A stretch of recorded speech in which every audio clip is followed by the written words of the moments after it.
BehindTheMaskPresents.com. I'm here with Bay Area thrash legend, Mr. Chuck Billy. I appreciate the time, man.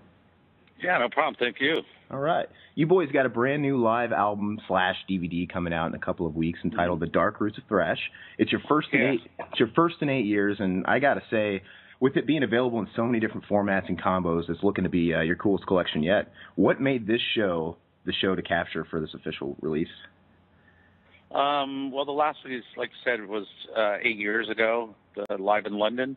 Mm-hmm. And when we did the Live in London, Alex and the original lineup was on that.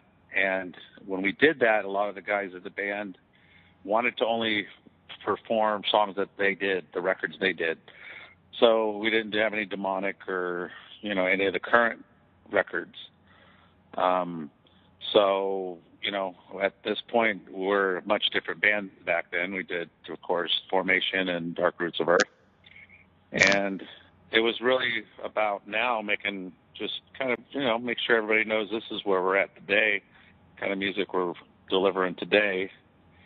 And it was just more appropriate. We did it the old one because I didn't know how long the original guys, would stick around. But 7, 8 years have passed, and things are going well, and just made sense, That Live in London release, now, was that the show where you guys played The Legacy and I think The New Order in its entirety? No, not that one. We okay. did one, but that wasn't for the Live in London. Because that's still a sore subject for me, because I remember I was in London at the time, and I remember reading in the In-Flight magazine. I took a day early flight home, and you guys were in town doing that night, and I was begging to get off that plane. I was kicking myself. Yeah, we did. We only did that a few different places. We did it in London, one show, and I think in Japan we did that as well. It was fun. Those were fun shows. It was cool reliving some of those songs that we never play live. So it was fun. All right, this might be a little outside of your department, but I was curious as to why so little live releases get a Blu-ray release, especially in the metal world. I don't know if you notice things like that, but I noticed Europe is getting a stellar Steelbook Blu-ray exclusive of the Dark Roots of Thrash, and I know a lot of folks stateside would absolutely kill for that, especially your hardcore collectors and whatnot. Do these format options go through you guys as a band? And if so, do you know why the Blu-ray gets passed over in the metal world a little more? Well, I just think because now there's fewer places to sell it, fewer distributors. It's either Best Buy or Walmart or something. And, of course, Blu-ray movies they'll take, but Blu-ray live concerts they're less apt to do. Mm-hmm. Which has always blown my mind, because you'd think hardcore music elitists, I personally, we care about the premiere sound quality and visual quality. So, I'm in the minority. It's just something I've always wondered. Unless you're Elton John. Well, it's an import now, and the beautiful thing is that Nuclear Blast keeps it on their online store, but they don't charge an arm and a leg as like an import like the old days, mm-hmm. where they get marked up high. So they're there and available, but it's hard to get the stores to purchase live stuff like that, and unfortunate, because that was one of our main concerns when we found out it wasn't going to be in the U.S. We're like, why not? I buy more Blu-rays now than regular DVDs. But only buy it's different. Blu-rays, movies and music and movies are different. They say, they don't want to buy them. Mm-hmm. The stores, they don't want to carry them as much. So, I'm an elitist. I've got mine on order from Nuclear Blast. I've got mine on order. See, there you go. Well, that packaging, man. How could you not care about? Well, people these days don't care about packaging as much, I guess. See, I'm kind of old school, but what is your opinion of artists that go in after a show, after they've recorded a show, and dub parts in post-production to sort of perfect the recording of this live, supposedly, for an official releasing? There's quite a few people I've noticed in recent time that have obviously done that. Sometimes you have to do that. Sometimes you have to do that, especially if you wanted to represent, your band. You definitely, and especially just with technology, you have more of that opportunity to do that. I wouldn't see re-recording everything and say it's a live record like some old-time artists have done. Mm-hmm. But like us, even us, we went in, fixed some guitars. Well, what we did on this is we took the DI signal, which when you're playing a live show, you're using SM58s or 57s for a live tone. But when we're recording it, you know, when you get the studio, you want it to sound better. So we ran that signal through the amps again with better miking and made this guitar sound better, you know, better quality. It's still the same performance. It's just better tone. Because those mics you wouldn't use that in a live situation. Oh. Well, I guess I was referring to, I mean, I think there's some people that have been guilty of totally re-recording vocal parts and things like that. There has been, and I know bands like that. Whole live records are just studio records, really. Oh, yeah. Unleashed in the East has that reputation. Things like that. But, yeah. I just want to know your opinion on it and how much is too much and what takes away from the aspect of being live. Because, I mean, rock and roll is not supposed to be perfect. It's kind of the charm of it. That's the beauty of a live record is because usually your tempos are a lot faster on a live performance than your records. Mm-hmm. And, you know, you want it to be a little loose and real, you know. And it's for the plain fact that, you know, sometimes, like, I think for us, Testament's always been a stronger live band than a studio band. Mm-hmm. So we come across a little harder and heavier, I think, live than in the studio. And that's what we really wanted to capture, just the power of the live feeling. Very cool. Speaking of the live aspect, you got upcoming dates with Lamb of God and Killswitch Engage, and I believe Huntress. It's looking to be the metal trek of the fall season, in my opinion. I know there's a history there with Chris Adler laying down some drum tracks on Dark Roots and Alex soloing on their Ashes of the Wake release. Was this lineup sort of picked by their management, or did Lamb of God select you guys? Not sure how it came about, but I think I know. We've been talking to the Lamb of God guys for quite a while. I'm saying, hey, man, we need to hook up and tour together. And it's always been, yeah, that'd be great. And it just our timing just hasn't worked. And especially with Randy's situation, they weren't playing a lot and doing things. So this tour, you know, this is actually our last tour, and we go in to start working on a new record. So we're like, wow, cool. This is at least, you know, we get to end the cycle of this record with a great tour. Mm-hmm. Get your cylinders firing in time to go into the studio, get pumped for that. Yep. How do you guys go about putting together a set list for a package tour where you guys are going to, you know, probably have a shortened set list? Oh, it's very short. It's like 7 or 8 songs, and that makes it tough when you got over 100 tracks to pick from. So there's not going to be much talking. It's just going to be full steam ahead. Yeah. And, you know, I think a lot of it has to do with, you know, I think because like the Lamb of God and Killswitch does have a younger fan base, I believe. Mm-hmm. And so there might be some new rebellious young kids that maybe don't have a Testament record. And so we try to like spread out the catalog with a lot of the probably thrash style stuff because that's who we are. Mm-hmm. You know, try to give them a representation of who we are. Mm-hmm. Yeah, I didn't know if maybe you judged it based on the bands that you were on tour with. Like, I didn't know if on this kind of tour you'd stick to the newer stuff or the classic stuff. But at the same time, I mean, thrash is kind of back in its own sort of entity nowadays, so it's kind of all relevant. But yeah, I mean, I think we probably would. I mean, if we went with more like death metal bands, I'm sure we'd play more of the darker death style songs we wrote. But this one, I think it's just like I said, it's probably maybe some fan base that we haven't got to yet. So we really want to represent our thrash roots on this one. Mm-hmm. I've heard you mention recently that you felt that your guys' album Low was among your most underrated. When I first read that, it kind of stuck with me because I've always been a massive fan of that record for one, and I've always considered that string of records, Low, Demonic, The Gathering, to be every bit as strong as the classic lineup's 80s output. I've always wanted to know what made you guys take that really heavy shift in the 90s with the groove metal and the death metal influences. Well, because we were, I think, just a little pissed off because we had just broken up after the Ritual record, the original lineup, and we were on our last record with Atlantic, and times were changing, music climate was changing, and we were just a little pissed off, I think, and just said, you know what, instead of trying to get on the bandwagon, let's just write it heavier, you know, plus we didn't have the original guys, and at that time, we had musical differences, you know, when we split up. So we were kind of like, okay, it's me and you, Eric. There's no more musical differences. Let's go, balls out. And that's kind of what it was. And I think it was kind of the right thing and the right plan to go with because I think at the end of the day, maybe the fans, once metal climate got healthy again, the fans at the end of the day, I think, kind of a little respected that we didn't jump on the bandwagon and kind of stuck to what we do and turn the screws down a little more.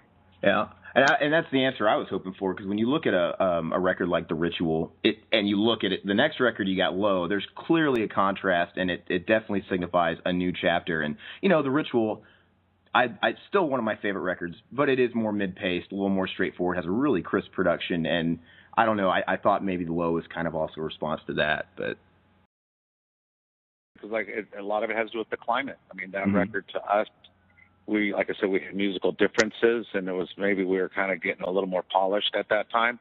But that record was one of the biggest sellers, and we were kind of like a little bit floored back from that. Like, wow, really, that one sold the most? It's like, but that was the climate, I think, and as you know, I don't know how old you are, but right around that time, metal kind of just fell off the map. MTV stopped playing videos, radio stations, which used to be, up in around 100, 150 stations across the country would play metal in their mainstream hours and shows and drive times. And that diminished like literally overnight to like under 30 stations.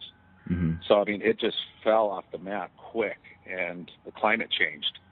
And everybody started getting in that Seattle sound and grunge. That was all over the radio and MTV. So it just changed overnight, And on that note, you guys really didn't get your due, like I said, with some of those classic records, like I think are classic, Low and Demonic and The Gathering and like that. I mean, they're underground favorites. But, you guys formed the classic lineup at the right time because, it kind of came back full swing as it does in anything. And you guys are getting, to me, like I said, I'm only 27, so I didn't live consciously too much in the 80s, but it seems like you guys are getting a lot more of your due respect now than it did in the 90s. Is that fair to say? Well, I think in the 90s, because again, the climate and the touring, promoters were a little scared of metal and stuff. Numbers were dropping, bands were getting dropped off the major labels. Bands weren't touring as hard and as much, and especially us, we weren't working as hard. And I think once we really got to The Gathering, we went through so many lineup changes and drummers and guitar players and bass players. We were it was getting really old for me and Eric, and we were just like, man, we don't know who's coming and going, who's on the records. We decided that we weren't going to tour that hard, and we actually referred to ourselves as like weekend warriors. We played some shows on the weekends here and there, and just leave it at that. And once we had the reunion and put out a few good records, that's when we really decided, okay, we're ready to do it again, and we're going to work hard and tour as much as we can. And we have for the last, I'd say, 5 or 6 years. And it's kind of paying off because, like you said, we're gaining a little momentum and putting out some good records again, and everybody's having fun, and it's just the climate's better again. And it's like we took this full circle from the 80s, 90s, going downhill a little bit and coming back now that it's kind of like a new, younger fan base, and metal's getting real healthy again. And we just survived this full cycle of, our career in metal. And it's healthy enough, the climate right now, to where you guys can feasibly continue doing this, because it's sad to see so many bands just having to, go away, sadly. Yeah, totally. It is. But, there is a resurgence of some classic bands that are doing things and doing really well, Well, we know your underrated pick with Low. Now, if I could ask you sort of a fun question. If you could choose just one of your records out of your entire career, not counting Dark Roots of Earth, because that wouldn't be fair, what would be your all-time favorite and why?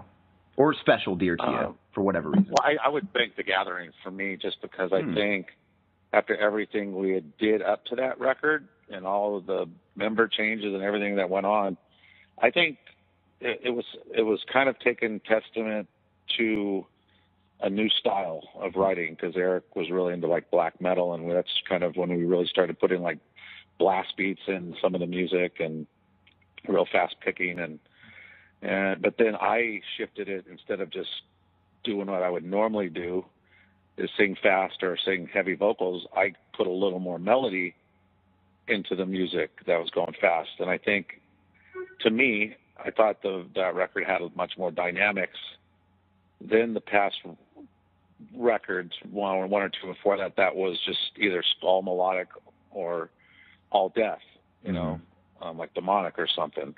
Mm-hmm. And I enjoyed it more. I enjoyed performing. I enjoyed listening to it, and I thought the songwriting was just taking it to a different level. And I thought we finally kind of found an identity that feels really good. And I think that was kind of the turning point for Testament, almost like a rebirth again, you know. Mm-hmm. You know, I'm lucky enough to have come from an age where I still appreciated going to the closest record store on new release day and picking up that new record from a favorite band and just soaking in every aspect of the entire product. As trivial as that might sound today, with that said, I know the digital age has changed the way the consumer obtains music, and it's changed their taste as far as what they care about when it comes to having neat packaging and whatnot. I just wanted to say that you guys sort of are upholding that standard of classic metal records, having stellar artwork and all of that, and that can basically sell the record on its own. I mean, Dark Roots is probably your best album cover yet, and I just wanted to commend you guys on still putting in that effort. Oh, thanks. And yeah, that's it. It was, and a lot of that has to do with Eric. Eric's really the creative part of the artwork. He comes up with the ideas and the titles and really works with the artist on what he sees and what it's about. And it almost hit the nail on the head, just because, you know, we were so in tune with the earth and the planet. And when you came up with the title, when he first told me, you know, Dark Roots of Earth, I was like, yeah, that's it. You know, I can relate to it. Mm-hmm. And it was just one of those record titles and artworks that just, I was on board right away when I seen it and heard the whole idea. Now, it's fantastic, and clearly the internet can be a good thing. I mean, everything's got both ends to that, and it can be a good thing. I mean, I'm guilty of it too. It's like, why not? It's there. So you go to I still go to the record stores every Tuesday, and I still buy physical copies. I'm all about it. But I am guilty of, you know, popping open the phone and listening to demos. Like, okay, do I really want to blow $15-20 on this? Let's make sure, you know. So it can be good for that, but like, rewind about 10-15 years. Well, Dark Roots of Thrash, that before internet, that is an album I would have picked up right away with, you know, without that resource. Like, whoa, that cover is badass. Because back in the day, you could sell records based on the alluring artwork. You know, well, that's got to be metal. It's got to be heavy. Right. Yeah, totally. I mean, that's what really caught my eye when I first started listening to metal, which for me was like when I was really young, Black Sabbath, We Sold Your Soul for Rock and Roll. Mm-hmm. When I heard about the vinyl copy, when you open it up and it's a Lady in the Coffin and stuff, mm-hmm. It was like, whoa, that's heavy, that's scary, that's, you know, everything that's wrong. Mm-hmm. You know, and it really did draw you and sell you that, and then you put on the record and it's like, wow, it's exactly what I envisioned this art to sound like, you know. It was much more important for the marketing aspect back then, I think. But you look at it, bands like Sabbath, bands like Iron Maiden, of course, and Priest, all of their album covers are just timeless. Yep. And it's a shame that it's not quite as important to most people these days. But so I'm very happy you guys are upholding that. It's totally killer. Another question. You mentioned the new record before. I just got to ask, what is the status? Have you guys started writing it? What can we expect? When can we expect it? Well, we're going to start, like, officially January 1st. Mm-hmm. We'll probably take maybe the first 3 or 4 months off of next year to get it written and recorded. Mm-hmm. And then, you know, hopefully our goal is to have it out by, you know, June, July. You know, that's the goal. Mm-hmm. That's pretty quick for this day and age. That gets me excited, and I'm sure a lot of fans. We're pretty fired up because we had such a good response off this record, and we mm-hmm. toured it hard. It's almost like we don't want to drag out this touring and drag it out. We feel we wrote some pretty good stuff on this record. Let's get back in there right away and see if we can keep the juices flowing. Would you guys consider doing something else for a special edition like you guys did with the cover songs on Dark Roots? Because, man, dude, that Power Slave track was killer, man. The Queen track, everything was awesome. Yeah, I mean, those are fun. You know, those are things that, you know, the labels want as bonuses. You know, they're fun to do, but it'd be nice maybe to do a cover record. I think that'd be fun to do, you know. And to me, on the topic of the new record, to me, Gene Hoglan, he's the drummer Testament was always meant to have. I mean, he's incredible. He fits like a glove. I've had the pleasure of seeing you guys play live with him, and he's just effortless and flawless and all those less words. I know he's a very, very busy guy. Is he on board for the long haul? I think so. I mean, we haven't nailed him down, but he expressed that, he's here, he's happy, he's in for the he's in for it, you know. Oh, it's killer, man. Well, I've only got one more. You know, we still give him, you know, room to do whatever what he likes to, because in the past, trying to hold somebody to what your band is, it kind of pushes them away, and we'd never want that to happen. So it makes more sense to let people express themselves another way and do other things. Well, I've heard him say in an interview recently that, and it was pretty flattering on your guys' part, that he's really, really happy to be somewhere that he's basically appreciated. And, you know, because he's been a part of many, many really great records, and you know, maybe he felt stifled or whatever, but he said he felt really appreciated with your camp and things like that. So it looked great. So good for you guys. Well, good. You guys got a great, glad to hear that. at least a great on-stage chemistry. That's as much as I can see. But I got one more question for you, and it's just sort of a simple question. What was the last record you bought, and what are you jamming to lately? Fans love to hear this stuff. Let's see. The last one, I believe, was the new Sabbath. What did you think about that, by the way? I'm asking everybody that, by the way. I like it. I enjoyed it because I thought Ozzy sounded better. I mean, Ozzy's one of the best lyricists out there. His stories and stuff are just great, and I thought his tone was great on it. And Geezer Butler, Tony Iommi, you can't go wrong. You know, the riffs were just heavy, and to me sounded still modern, and I really enjoyed the record. I thought I was really impressed hearing the first couple tracks released on the Sirius, and then when the record came out here, the full length, I was like, still like, this is awesome. These guys can't write a bad song.